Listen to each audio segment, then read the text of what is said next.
And we are back, Ferrall, Coast to Coast, hour number 3 here on a Wednesday. Carver High and Cam Stewart in for Scotty on SportsGrid and SportsGrid Radio. Great to have everybody with us. Of course, Scotty will be back tomorrow. He's heading out to Vegas.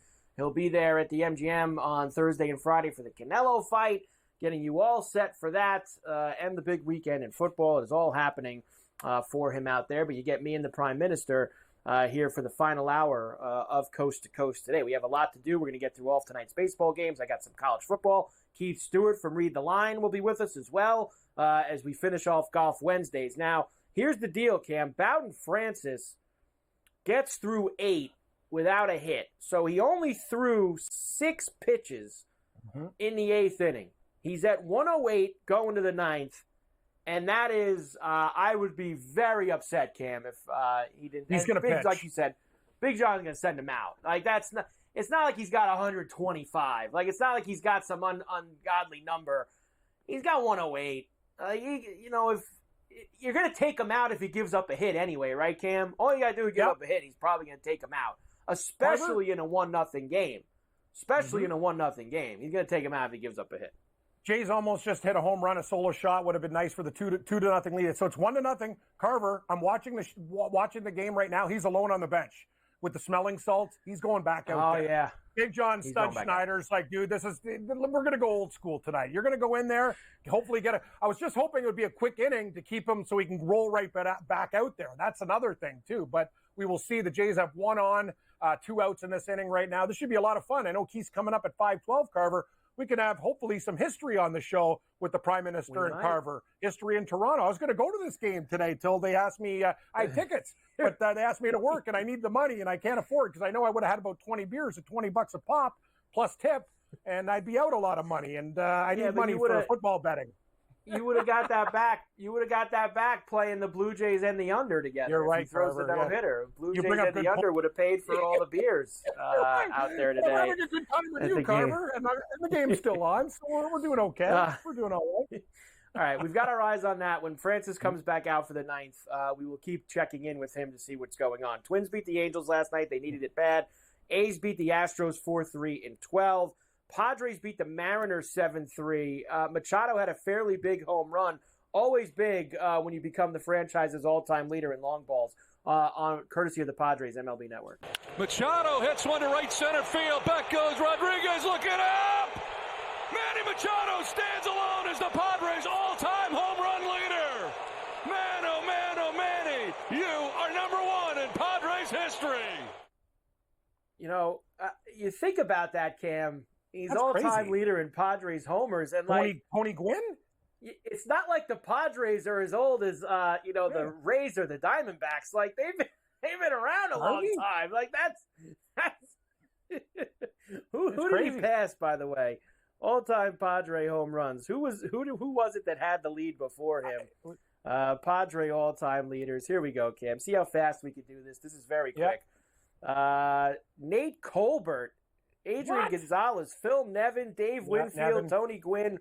Will Myers had 134. Not a lot of big home run hitters. Caminiti had 121. Tatis has 121 as well for them. So Manny Machado, the new San Diego Padres king of the long ball there. All right, one last highlight because there was no way I could not play this. This is this Pete Crow Armstrong at the end of the Dodger-Cub game last night. Absolutely robbing a homer from Max Muncy. Cubs end up winning 6-3. Armstrong with the big play here on Marquee Network. Pitch. High fly ball out towards right center field. Pete Crow Armstrong at the wall. Jumps. And he made the catch.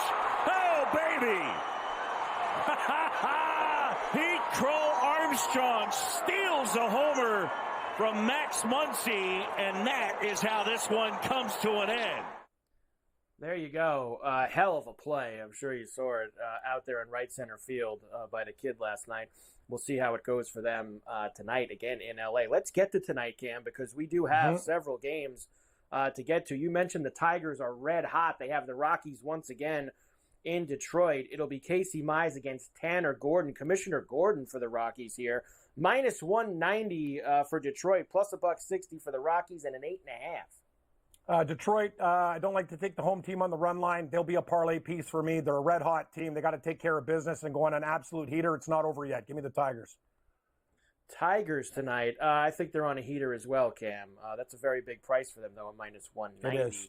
But Parlay. they should be able to handle it. The Rays and the Phillies again tonight at the bank. Shane Baz and Zach Wheeler are the starters. Heavy lumber here, minus 235 for the Phillies, plus 195 for the Rays, 7.5 as well in this one.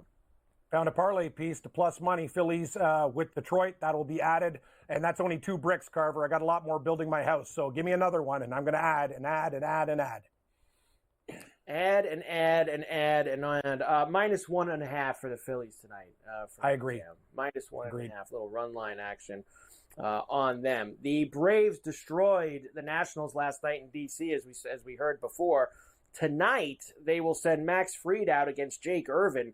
Minus 175 for the Braves, plus $1.45 for the Nats. Another 7.5. It's like low total Wednesday here, Cam, in Major League Baseball. Low total Wednesday and chalk Wednesday. I don't know how you bet the Nationals here, but what game's going to screw us in the public parlay, Carver? That's the question. That is the question. The Prime Minister's famous public parlay tonight. We get the Braves in there. Get the famous public parlay for the Prime Minister and see if it's going to be working.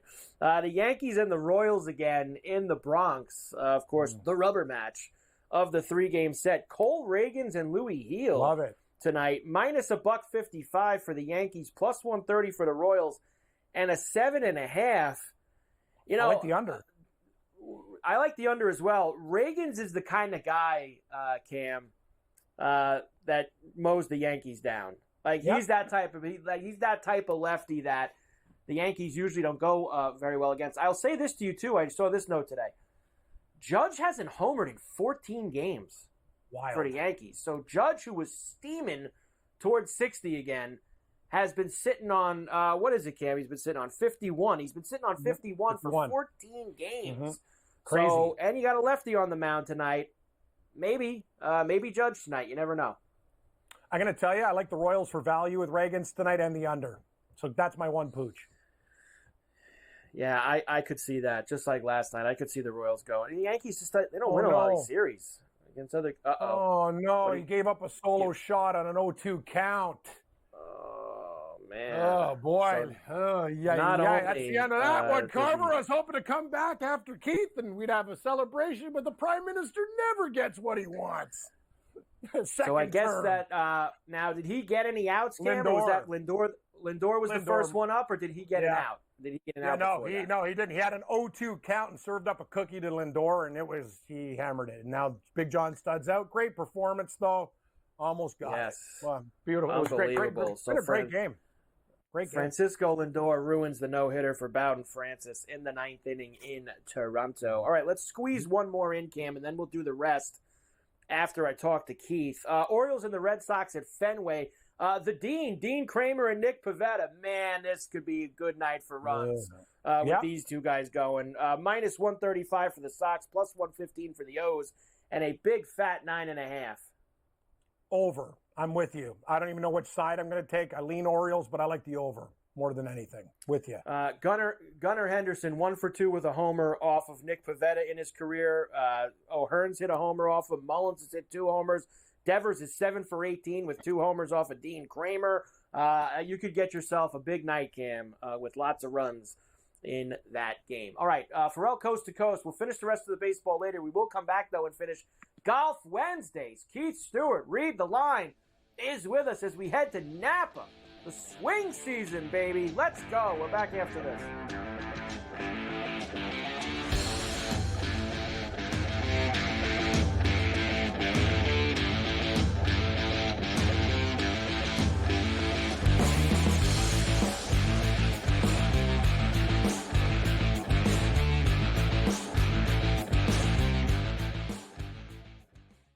Anyone that's been to a sporting event, the atmosphere before a game, I think Game Time Decisions has that same exact atmosphere.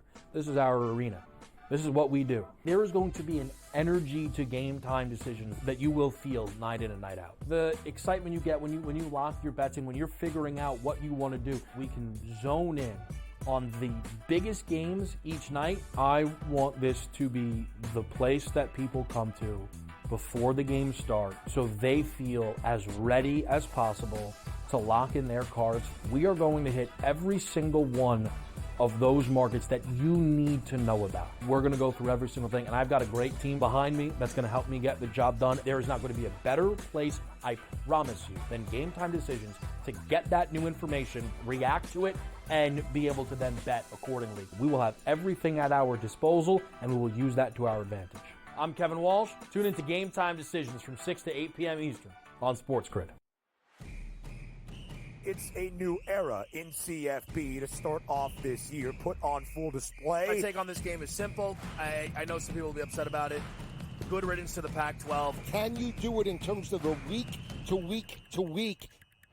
I don't see a pathway for this team to miss the college football playoffs. We want to make sure you have those best bets in the entirety of our betting cards. That was thinking! But he had that program was already going there! Only on SportsGrid. Let's go. Welcome to the Live Golf Team Championship. The golf has been mesmerizing. They are the Live Golf Team Champions. Team golf is back. Oh, yes! Are you ready? Let's go!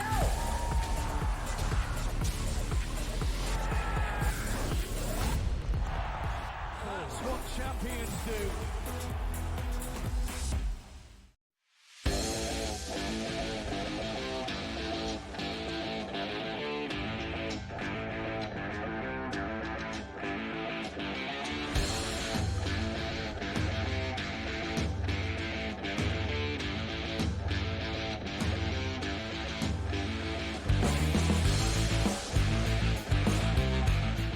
And we are back for Coast to Coast on a Wednesday, a Golf Wednesday. That's right, it's back after a couple-week hiatus. Just because football's here doesn't mean that golf is over. The swing season begins. Of course, every Golf Wednesday, we always have Keith Stewart from Read the Line with us on Coast to Coast as we get ready for this weekend's PGA Tour event. We have a couple of other things happening as well. Keith, it is good to see you again, my man. I miss you. I miss golf. And we have a couple weeks with no Golf Wednesday. That makes me upset, Keith. I'm glad that we're back. Well, you know what? I'm not upset that I'm back at home for a week or two before I head up to Montreal for the President's Cup because it was hot in Atlanta and Memphis. I mean, those were brutal. But you know what? Nothing's better than a Golf Wednesday. Let's roll. Give the people what they want. So, as you mentioned, we do have a few things here. So, we have an event this week in Napa that we're going to talk about today, the Procore. We'll have a couple of weeks off, and then the President's Cup will be in Montreal, and then we'll really dive into the rest of the swing season. And the swing season, Keith, has become a little bit more important here with the way the PGA has structured how these things work. We know the top 50 guys from the playoff are all set to go next year, signature events and whatnot. But there are things to play for here, Keith. The top 125 is very significant to many of these guys. Yeah, sure thing. The top 125 on the points list used to always end at the Wyndham, which was in August. And, you know, that was the big build up to that moment in earning your card. Well, now that's going to happen at the end of this FedEx Cup fall season, which we've now done for the second year in a row. There are 8 events over 3 months. And everyone that was in the top 50 in the points race going into the Tour Championship, well, those guys are locked in. They have signature status. They have all the cash grab, entries that they need for next year. The top 30 are in the majors. So these guys that are here are the guys that make us all the cash at the window, right? These are the guys we love. These are the Jake Knapps of the world that we find now, and then we're betting them in Mexico in March, right? I mean, this is my favorite time of year. We have 8 events to figure out who is going to be our cash cow come next year. And there's 2 things going on. There's 2 designations that are important. Now, this is not any form of the season. It's just a points race. The guys in the top 125, when we're done, they get their card to go from January through the Tour Championship again. Just that 1 year, the top 125 in 2025. Then the guys that finish 51 through 60, they get signature status for the first couple full field signature events. So that's going to be Pebble Beach. That's going to be the Genesis. And those are your cash grabs. So there's two different kind of point contests going on this fall, and they make it, it makes it a lot more entertaining. So in between the commercials of the football, you turn on a little golf. Maybe it's West Coast. It's on in the evening, prime time. It is a great time to tune in. It certainly is, and we always love it anyway, Keith. Doesn't matter what's at stake. We love it. And we actually have a pretty decent field here for the Pro Core Championship, another event that got a name change this year as we head out to Silverado Resort out in Napa. This is a really nice track, Keith. Tell us a little bit about this place in Napa. Well, one thing I don't want you to check with the name change is the purse change. Last year with the Fortinet Championship, it was $8.4 million. We're down to $6 million now for Procore. But, hey, we're still having the event. Mike, it doesn't change how much money we're going to make. When we cash 50 to 1, it's still going to be 50 to 1. So don't you worry about it. But Silverado, we've been here since October of 2014. It's been a staple on the fall schedule. It's their North Course. It's a resort out there in Napa. It's wine country, all of that. The same guys that show up here year after year that must love their grapes, well, they get the job done. The leaderboards have been very similar over the years. And what does that constitute from a skill set perspective? You got to get the ball between the trees off the tee. Everyone talks about how tight the fairways are. They're not that tight because the rough here isn't as penal as a lot of other places. But you get outside that rough or you miss the fairway by a lot, you're going to be in these trees up there in Northern California. Then you're punching out. Average winning score over the last 5 years is 19 under par. So keep it between the trees. Give yourself a straight shot at these greens. Hey, par 72, 7,100 yards. This thing is a wedge fest, okay? We have 9 par 4s of the 10 under 435 yards. So these guys are hitting wedges in from the fairway. They're going to make a ton of birdies. So we got to have guys that are accurate off the tee. Doesn't have to be long. Just somebody who can put it in play off the tee. Great with the wedge. Great with the putter. The ability to go deep. That is the successful blueprint out there at Silverado. And we do have some names here this week, Keith. There's no doubt about that. A lot of guys who obviously are going to be in the President's Cup that want to stay sharp. Tagala won this last year, so that's part of the reason why he would, of course, come back. But Wyndham Clark, Corey Connors, Min-Woo Lee, Max Homa, guys that are going to be playing in Montreal a couple of weeks from now. Let's talk about Homa, and then we'll get your picks after the break because he's had a miserable, let's call it, 4 months, 5 months, I guess, Keith, because he wasn't bad January, February, March. I feel like around the Masters when he finished third, ever since then, it's been abysmal for Max. But he's coming back to a place where he's won twice, and he's playing in the President's Cup in 2 weeks. Refocus for Max at a place that he knows very well could help him. He's definitely going to need it. The driver has just absolutely escaped him all summer. And, I saw it firsthand at the St. Jude. I saw it again in Denver, and then I didn't see it at the Tour Championship. And Max should be in that top 30, especially as somebody who's representing the U.S. as the top 12 players going into Royal Montreal in 2 weeks. And the fact of the matter is, all those struggles with the driver have leaked into other parts of his game. He's no longer the really solid iron player that he was. He is not making the putts that we expect Max in order to cash in on that gave him the back-to-back wins here in 21 and 22. So, Max, he let go of his longtime teacher, Mark Blackburn, that helped him create all of that success during the playoff run. He's now working with Dana Dahlquist. He's got a new instructor, and he's got to be looking ahead 2 weeks. Sure that as one of those 12 guys on the U.S. side, there's no place to hide. You can hide amongst 143 other guys here, but you cannot hide when you go to the President's Club. He's got to get his game in order. This would be the right place to do it, but I'm going to pause on him and see what happens at the President's Cup. Well, you're going to pause on him, but when we come back, Keith, you are not going to pause on some other guys. You are ready to go, and we've got to get the ladies involved, too, with the Solheim Cup, which is going on this weekend as well. Keith Stewart from Read the Line is with us. It is a Golf Wednesday. Yes, during football season, we still have Golf Wednesday on Ferrall Coast to Coast on the Grid. We're back right after this.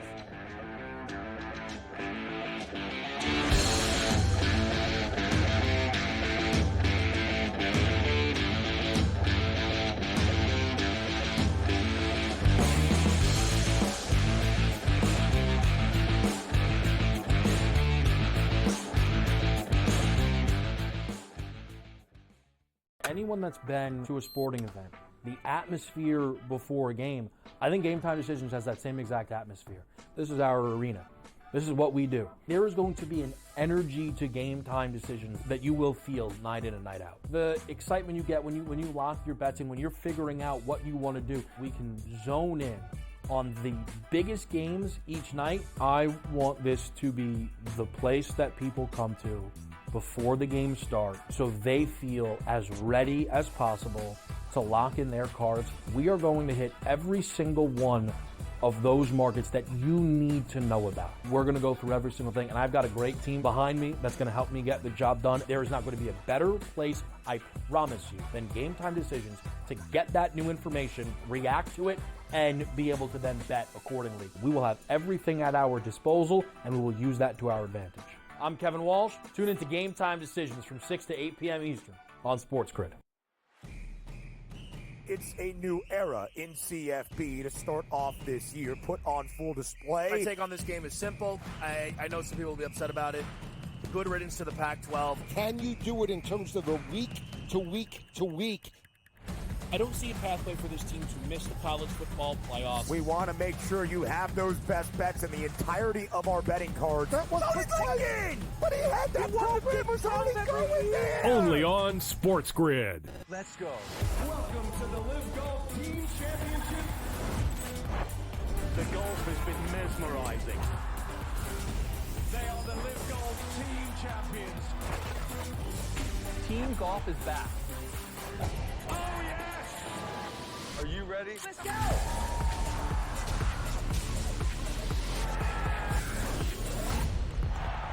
That's what champions do.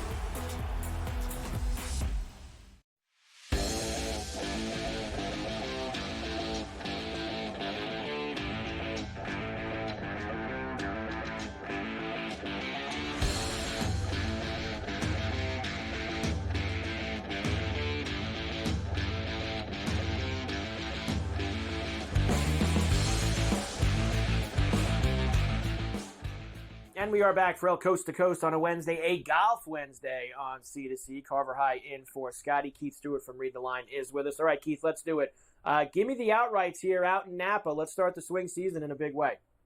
All right, we'll go right down the list. I'm going to go with Mav McNeely sitting there at plus 2,200. The number's been diving. Stanford grad. The guy putts absolutely perfect on POA. That's the grass that we're going to be out there, the agronomy. It pops a little bit. Those California guys, there's going to be a theme here. The guys that are, familiar with the West Coast grass, they tend to play very good here in Napa and the other places like Torrey and the Barracuda up there in the hills of California. So I definitely like Mav McNeely there. You know what? Since he's come back from his fall, last fall from that kind of injury break that he took last year in 2023, he's had 8 top 25s. And a lot of that difference is coming from the fact that he's hitting the driver a lot better, and it's a nice compliment for his putter. Now, speaking of a guy who's actually been putting good, but always hits the driver and the irons good, that's J.J. Spawn. We were at him in Minnesota at the 3M, came in 9th. We had him again in Wyndham, right, came in 3rd. Didn't make the playoffs. Doesn't matter to me. He's coming back here to a place where he finished 11th last year. He's number 1 in the field in strokes gained approach. J.J. Spawn, he's gaining over 7 strokes on the field total, Carver, in his last 5 starts. Over 7. Guy's on fire. I can't wait to bet him this week. Plus 3,500. And then the next one on my list, certainly Eric Cole. Last year, Eric Cole, he had 4 top 4 finishes in the fall run. Well, guess what? It's the same golf courses. He finished 4th here last year. We've got to play him again. This suits him perfectly. It's a wedge fest and the putter. It allows him to go deep. The 2 best skills in his arsenal. And then the last guy, hey, Mac the Knife, Mac Meisner. All right, this guy, he was great at the Barracuda back in July, plus 6,000, right? He finished 4th over there in Truckee, California, up in Northern California. Mac, this guy gets the job done. Top 15 in birdie or better percentage, proximity over 200 yards, off the tee. He's got the skill set to do it, and he's been playing hot all summer. He certainly has. Let's get to the placements now. We've got a couple of the same faces, but I also see we got Cooch in there for you as well.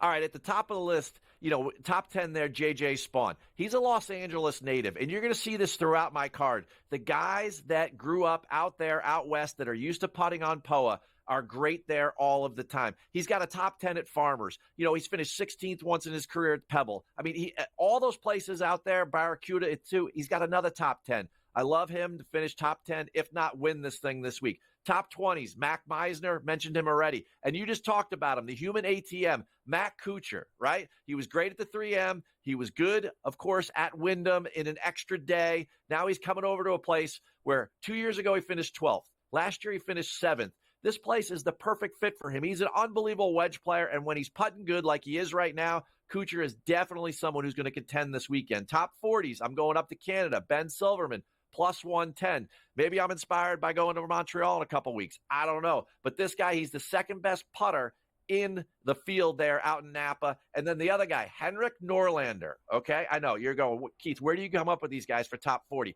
Plus 130. Hey, you've been watching the DP World Tour? Because I have. Last week at the Omega Masters, he finished 8th.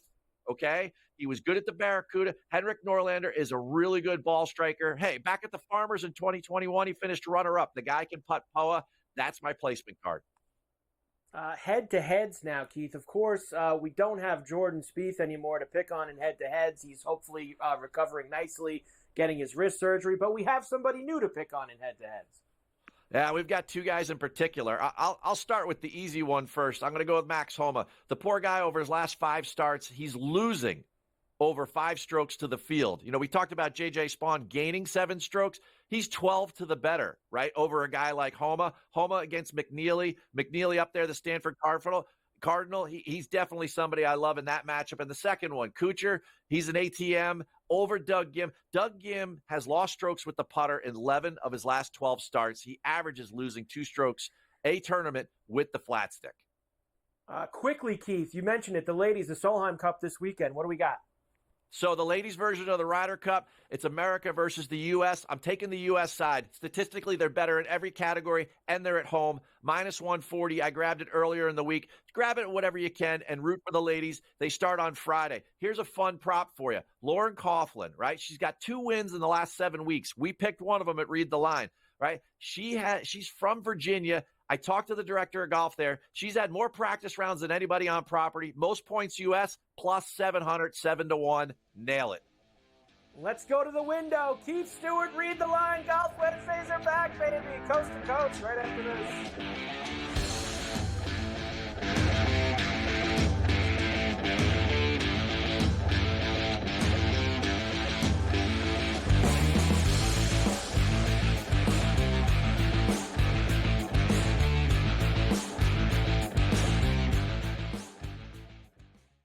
Anyone that's been to a sporting event, the atmosphere before a game, I think Game Time Decisions has that same exact atmosphere.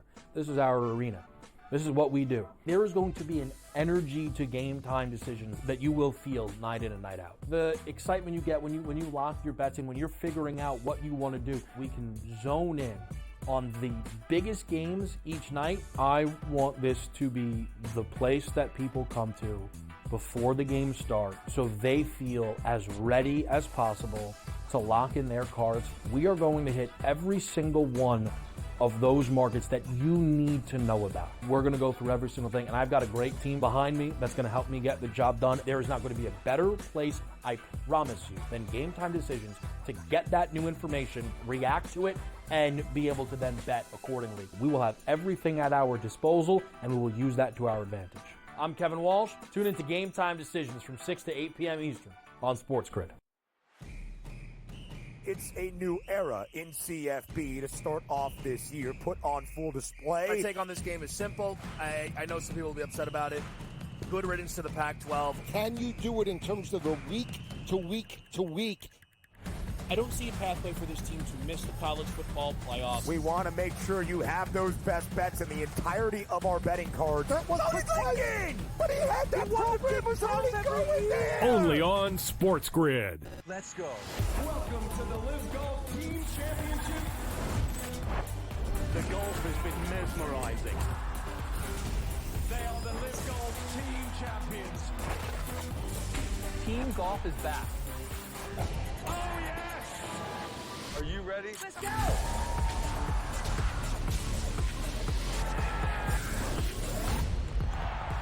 That's what champions do.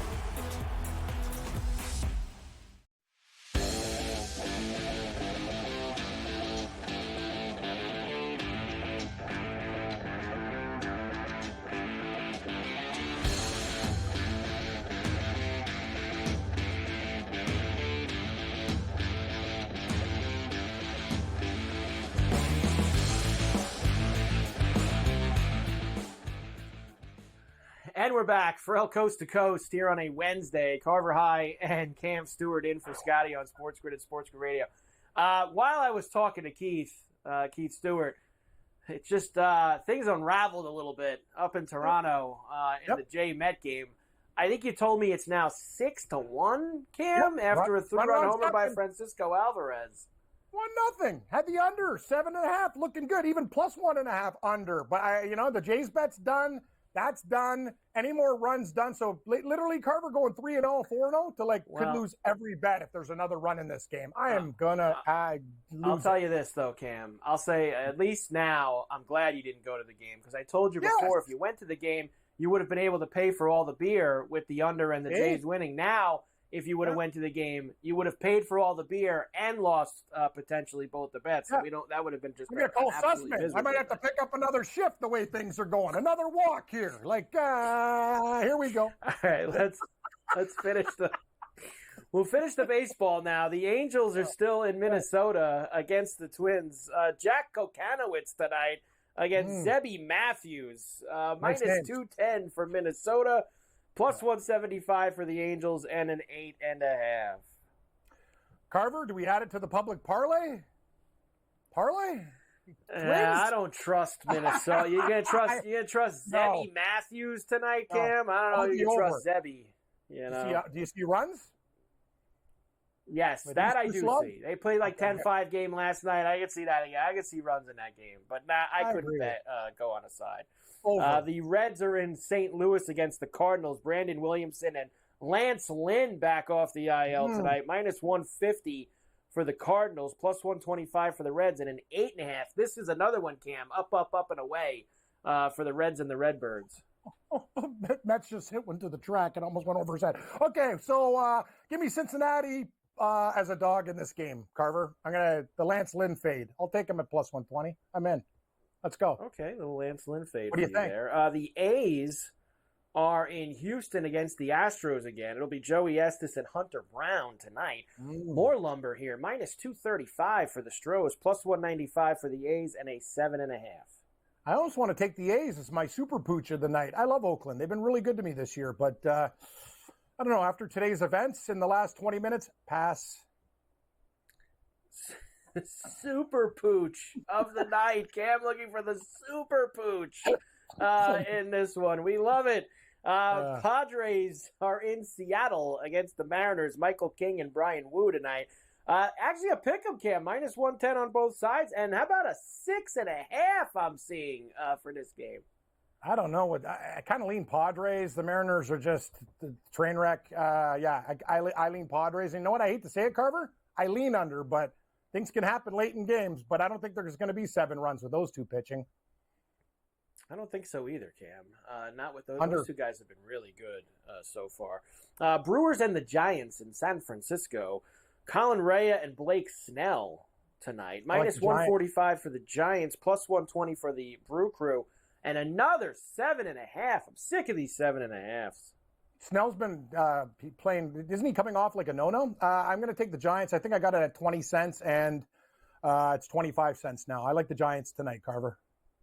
And finally, Cam, the Cubs and the Dodgers once again in Los Angeles. Jordan Wicks and Bobby Miller going tonight. Miller has been awful, Cam. How about this guy? You talk about the Dodger pitching when you get to the playoffs. I hope they don't have Miller in their plans. He's got a 7.79 ERA in 49 innings, a 1.6 whip. He's allowed 15 homers in 49 innings. He has been dreadful for them, but he's minus 165 tonight, and the Cubs are plus 140 with an 8.5. He's flammable. Over. Cubs might be a live pooch again. I like that too, Cam. I think over's a nice way to go. Both teams scoring some runs. You have a couple guys. It's been a few days for Ohtani too. Judge and Ohtani both to homer tonight. If you want to throw the little home run parlay together, Cam, that might not be a bad one. 6-1 Mets going to the bottom of the ninth. Cam needs 3 outs to at least get the under. Diamondbacks 11-4 over the Rangers as they are blowing them away out in the desert of the rest of the afternoon games. They did finish up, Cam, of course, in Chicago. 6-4, Cleveland ended up beating the White Sox, so they even covered the run line for you. in that one as well. So there's your baseball for tonight. All right, I have some college football stuff, Cam. Can't wait. Before we leave today as well. I want to start with some more of the big picture stuff first, national championship, Heisman, etc., because we're a couple weeks in now. We haven't gotten deep into the conference play, but you're starting to get a little bit of a feel for a couple of these teams. You know, we sit around, Cam, and we look at this board for months without them playing a game and try to figure out who's going to be this, who's going to be that. Georgia is, of course, at the top of the board right now. Texas has been very impressive in both of their games. They are at 550. Alabama, Penn State, Tennessee, Ohio State, Oregon, Ole Miss, Miami, all on the big board this week. You know, and Oregon, Cam, I think you could put them in the haven't been very impressive pile, right? Like, they've won both their games, but, overrated. You know, Idaho, the Vandals only winning by 10. They were back and forth with Boise State last week at home. They've a couple weeks away from that huge matchup with Ohio State. I haven't been very impressed with Oregon so far. I think the Ducks at 10-1 is a horrible play. I don't think they have a chance to win the national championship. You could look at Georgia and say, they at plus 275, is it that bad? They are the best team in the nation. If you're going to look for a flyer, I'll give Wetzel credit. Last night we did in-game live. Take a look at Miami's schedule at 20-1. You could be having a nice little hedge piece right there. They got a nice little path there. They can go undefeated. You know, I know Tennessee is going to have some harder games down the road as well, Cam. But, man, they score a lot of points. That kid Nigo, they score a ton of points, the Tennessee Volunteers. And they're going to be very scary for lots of teams in the SEC this year. On the Heisman side, which is always interesting, Ewers is now the favorite. So they had Dylan Gabriel up there before the season. He's now slipped to 9-1. Ewers, Cam Ward, Carson Beck, Dylan Gabriel, Jackson Dart, which is my guy, Cam. That's who I have. There's Nico from Tennessee at 11, Jalen Milroe, Will Howard, Asher Jetty, and Miller Moss, who I actually have a nice number at. He's down at 22-1, Cam. I believe I have 35 or 40 on Miller Moss, so I got a good one on Miller Moss. I got a good number on Ewers, and now he's the favorite. I feel good, but my Avery Johnson, quarterback at Kansas State, he's probably dropping. I got him at like 30, and he's the way that team barely came back. He's gonna have to. He needs a miracle, but I like where I stand with Ewers. It's hard, Cam, because unfortunately this award is not what it used to be, and I know I do this diatribe from time to time whenever we put the Heisman odds up. Like, for a guy like him at Kansas State, they, need to go undefeated and win the Big 12 and be in the playoff for him to even be involved in the conversation, right? Like, that's just how this award has been built now. It's almost been built into an MVP award as opposed to the most outstanding college player. They've kind of gone away from giving it to that. It's more 95% of the time have to be a quarterback. Your team has to be in the playoff. You have to be in the running for a national championship. It's no longer who's had the best statistical eye-popping season on the field. It's you need the team stuff attached to it as well. So taking someone from Kansas State, unique, Cam, but you need that team to win the Big 12 and get in the playoff. You're right, Carver. Like, you want to stick to guys, like Texas, Georgia, you said it, like teams that can actually run the table. It makes a lot of sense. I just really like this kid, but it was in retrospect, it wasn't really too smart. Those things aren't impossible, Cam. It's not impossible that Kansas State doesn't. Now, that's going to be a tough conference, I think, to run the table in because there's so many evenly matched teams in the Big 12. I find it hard that somebody's going to get out of that alive and unscathed without a loss, but getting involved in the playoff will put them in the conversation. That's at least what you want to have. I want to give you some of the bigger games for this week. We'll do that when we come back. Throw coast to coast on a Wednesday. We're back after this.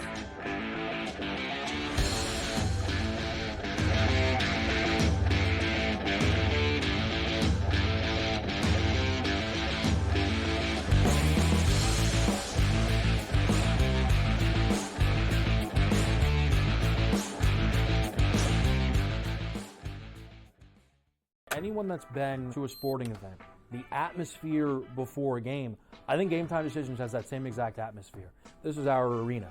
This is what we do. There is going to be an energy to Game Time Decisions that you will feel night in and night out. The excitement you get when you lock your bets in, when you're figuring out what you want to do, we can zone in on the biggest games each night, I want this to be the place that people come to before the games start so they feel as ready as possible to lock in their cards. We are going to hit every single one of those markets that you need to know about. We're going to go through every single thing, and I've got a great team behind me that's going to help me get the job done. There is not going to be a better place, I promise you, than Game Time Decisions to get that new information, react to it, and be able to then bet accordingly. We will have everything at our disposal, and we will use that to our advantage. I'm Kevin Walsh. Tune into Game Time Decisions from 6 to 8 p.m. Eastern on SportsGrid. It's a new era in CFB to start off this year, put on full display. My take on this game is simple. I know some people will be upset about it. Good riddance to the Pac-12. Can you do it in terms of the week to week to week? I don't see a pathway for this team to miss the college football playoffs. We want to make sure you have those best bets in the entirety of our betting cards. That was thinking! But he had that program was already going there! Only on SportsGrid. Let's go. Welcome to the Live Golf Team Championship. The golf has been mesmerizing. They are the Live Golf Team Champions. Team golf is back. Oh, yes! Are you ready? Let's go!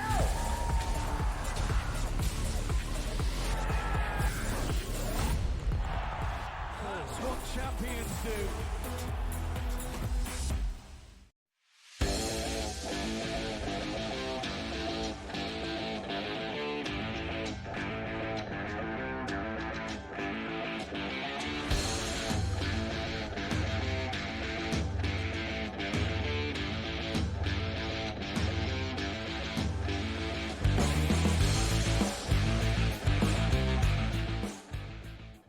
And we are back for El Coast to Coast here on a Wednesday. Carver High and Cam Stewart in for Scotty on SportsGrid and SportsGrid Radio. Great to have everybody with us here today. All right, Cam.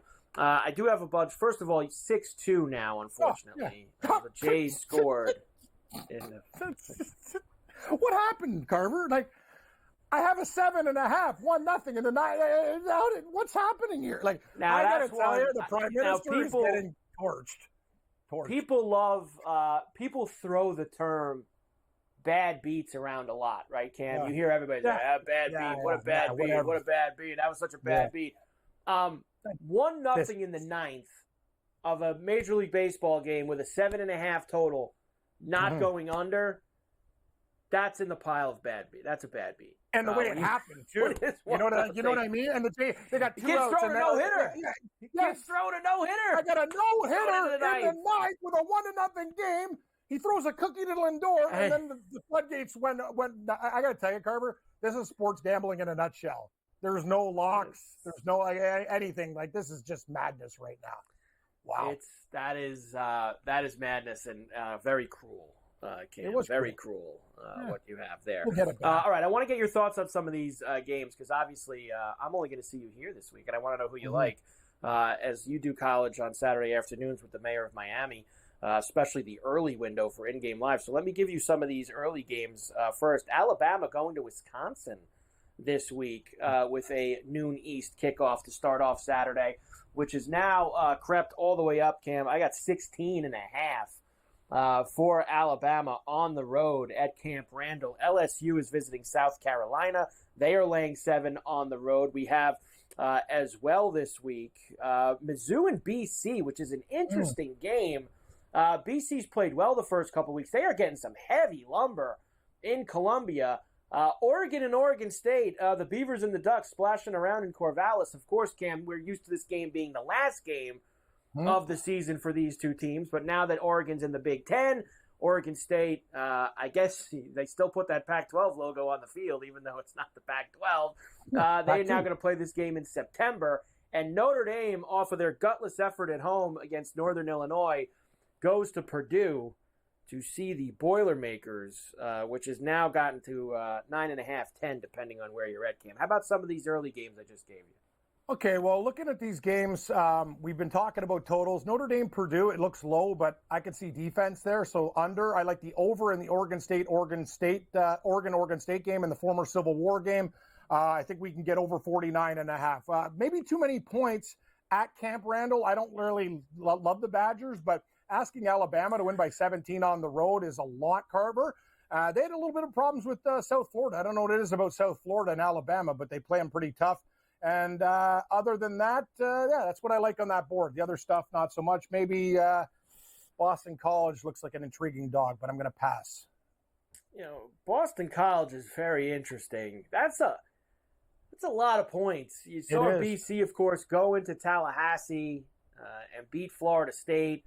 These two teams played in BC a couple of years ago. Much different Missouri team, much different Boston College team as well, and they played a wild game up at Chestnut Hill. Yeah, I haven't bought into Missouri yet. They're like, what are they, like 6th or 7th in the country now, Cam? They're like way deep up there in the top 10. You know what? Show us a little something then this week. Go drop the hammer. Go win a 20-point game at home over Boston College, who's now a ranked team, by the way, as they got snuck in to the top 25 this week. They have Texas A&M and Florida. Interesting game in the SEC coming up this week. We also have Washington State and Washington, the Apple Cup. So you have the Civil War, the Apple Cup, both very early. The Backyard Brawl, West Virginia and Pittsburgh. West Virginia, slight favorite in that one. Ole Miss visiting Wake Forest, and they're laying some big lumber. And Kentucky and Georgia, 24.5 for the Bulldogs, Cam, late night. Crazy. Bulldogs can probably name their score. Historically, Kentucky's been better, but Georgia always kills them. Ole Miss loves to run up the score, so we've talked about this on our show last night. 23.5, they could probably get there. I like the over in West Virginia, Pittsburgh at 60.5, a lean to West Virginia. Here's what I'm talking about, though. Washington State and Washington, this is my game. Under 55.5 right now. I see defense in this game, and I lean Washington State. They've been playing great without Cam Ward. They've been a really nice surprise. They murdered Texas Tech last week, killed Portland State. I know it's Portland State, but they won by 40. Watch out for the Cougars. I'm going to take the 4.5 under 55.5, buddy. I got to tell you, Cam, I love both of the teams that are on the island of misfit toys in the Pac-12. I love both of them this week. I think they're both going to be playing with some massive chips on their shoulder. This is why I liked Washington State last week at home against Texas Tech. They were playing a Big 12 team. They never got a Big 12 invite. I think they wanted to make a little bit of a statement. Now here we are again against Washington. Go to the Big 10. Washington State's left on their own. They've got kids who can play. I don't think the Washington team is that great. You're going to give me over a field goal, Cam, in a heavy rivalry game. I'm going to take it. I like the way it was. Same thing with Oregon State. That's a lot of points, Cam. Yeah. Oregon hasn't looked great. They're going to Corvallis. I think the Beavers are going to have a little chip on the shoulder this week to try to prove themselves that we should not have been left behind. So those games are definitely on my radar. And here's one I also love. I'll slide it in fast before you go. I said it to Scotty yesterday. I love Indiana at UCLA. I think Signetti's going to have Indiana playing well, and UCLA stinks. I love Indiana in that game. Love it. I'm with you. And I'll also take Colorado State against Colorado. That program is falling apart fast. Colorado will play smash mouth football against the Buffaloes. Let's roll, Carver. I love that Indiana pick, too. They played a wild game last year, Colorado and Colorado State. Like that's got a chance to be nasty. Remember that wasn't that the game, Cam, where they knocked out Travis Hunter in that game? Like that game Colorado got very, does a lot very of this. chippy. It's in Fort Collins. The Rams are going to be ready to pick they're going to be so ready for this game. You better show up, Colorado. We'll see. Yes, and I like UCF at TCU also. By the way, I threw that up there as well. I think UCF can play. That's a very short number there on the road. Cam, tremendous job. I know you're running out, and I'm going to finish things up. Great job by the Prime Minister today. Not only a Golf Wednesday, but extended work. And I'm sorry about the Jays and the Mets. I'm very sorry. Better win some tonight, Carver. Lots of games left on the board.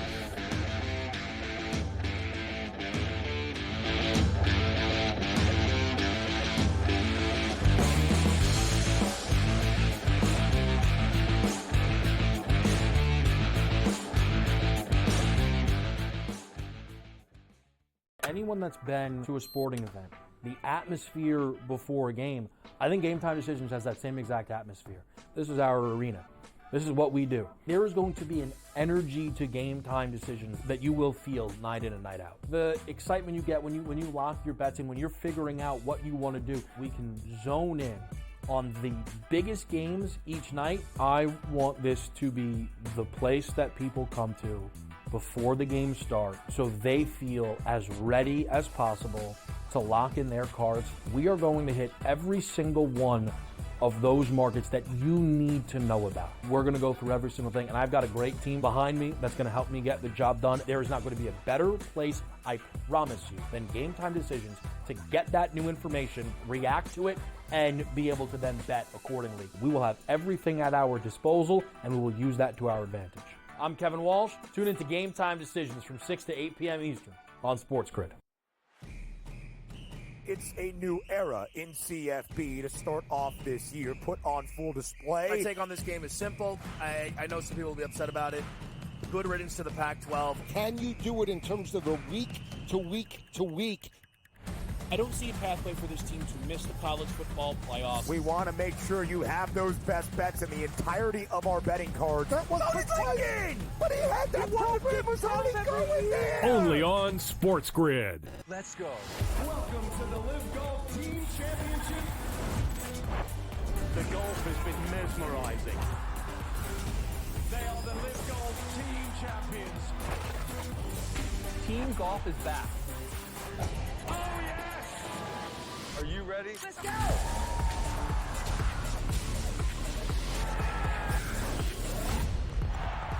That's what champions do.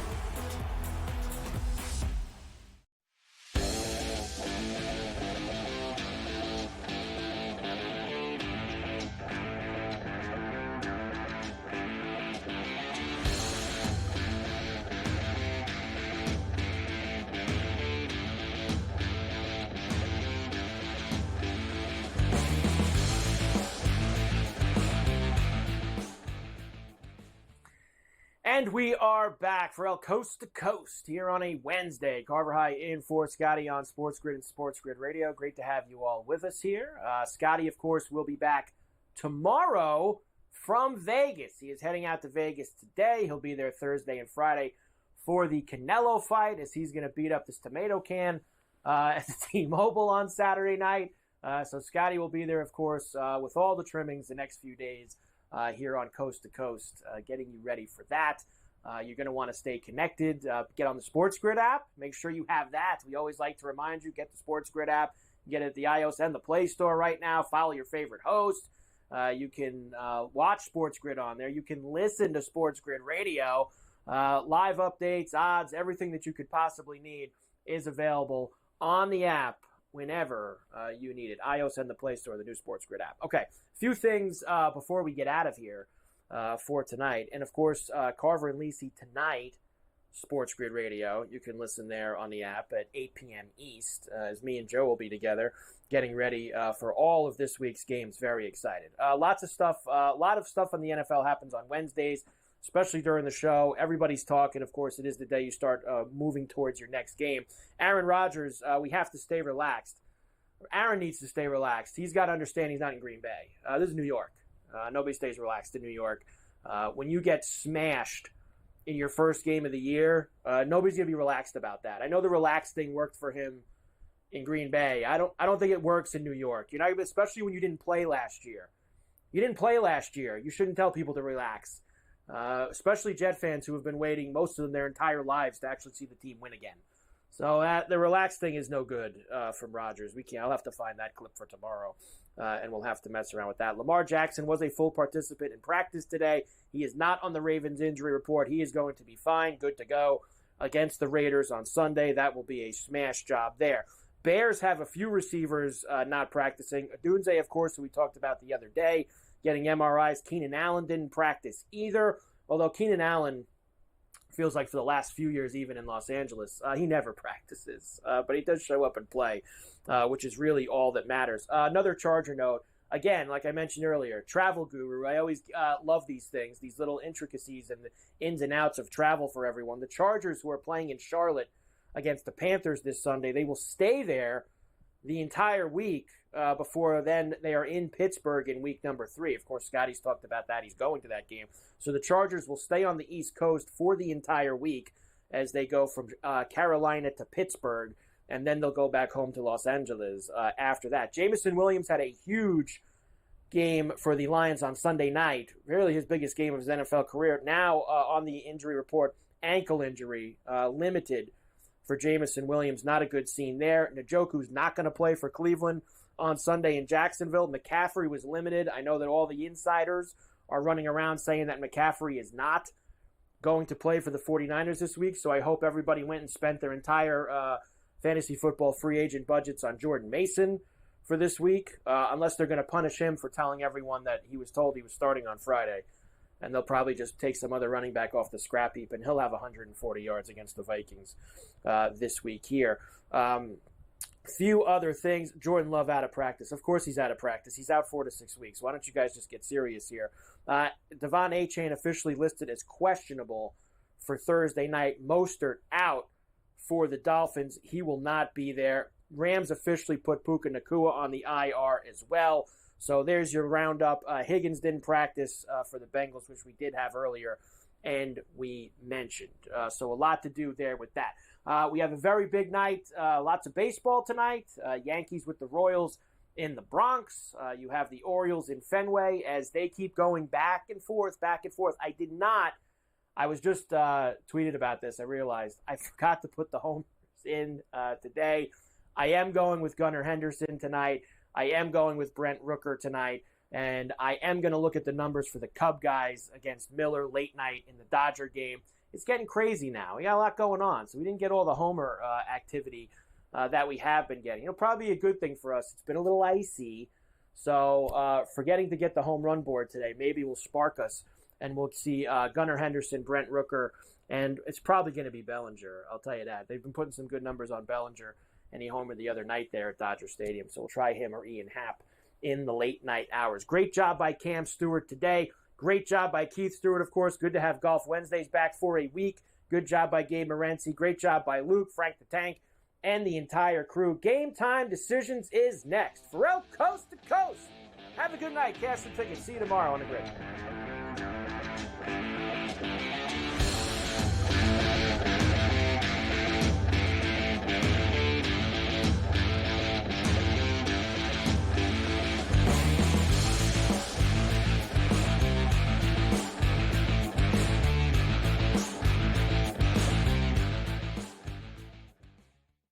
Bostonian versus the book. That was Aaron Rodgers' thing. It's your quarterback in the first round. Yeah. It's a luxury pick. We don't have the luxury. We're trying to win right now. I'm in a window right now, and you're going to say, no, we're going to plan this for the future. With a guy who had 4 years, 4 seasons ended by injury. 4.